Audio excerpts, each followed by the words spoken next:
Good morning. It's Wednesday morning, and it's time for a little Wednesday wisdom from the book of Proverbs.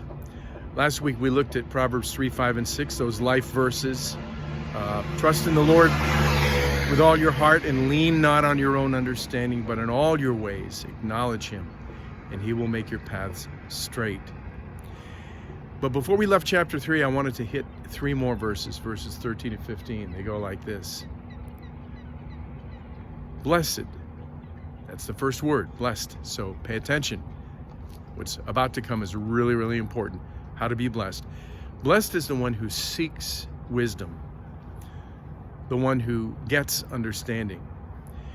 Gain from her is better than gain from silver. Her profit is better than gold. She is more precious than jewels, and nothing that you desire compares with her. Solomon, by the way, did you notice that anytime Solomon talks about wisdom, he uses the feminine pronouns her and she? Shout out to you ladies. I'm okay with that. You guys? It's always she. And remember that Solomon knows what he's talking about when he talks about wisdom. He talks about being blessed because he was the one who stood before God, and God said, ask anything that you like and I will give it to you. And so out of all of the things, he didn't ask for things that he desired. I'm sure he had a lot of desires. We know that he loved women. He loved wealth. He grew up in a wealthy family, his father David. But he didn't ask for any of those things. He asked for wisdom. So he knows what he's talking about here.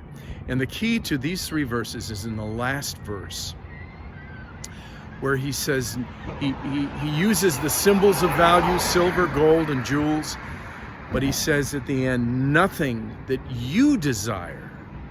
So add on to that list. It might not be silver or gold or jewels, but it might be something else that has your heart, that you desire.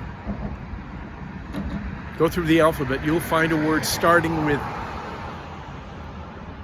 any letter that is something that this world desires, maybe something that you desire. Things like food, family, football, that's F. Those things are good in and of themselves. It doesn't mean you have to clear your life or empty your life of everything that you desire, but it means, Solomon is saying that out of all of the things you desire, make sure that wisdom is the first. And the irony is, in these verses, is the irony in our lives is that we really think that we will be happy, we will be blessed if we follow our desires.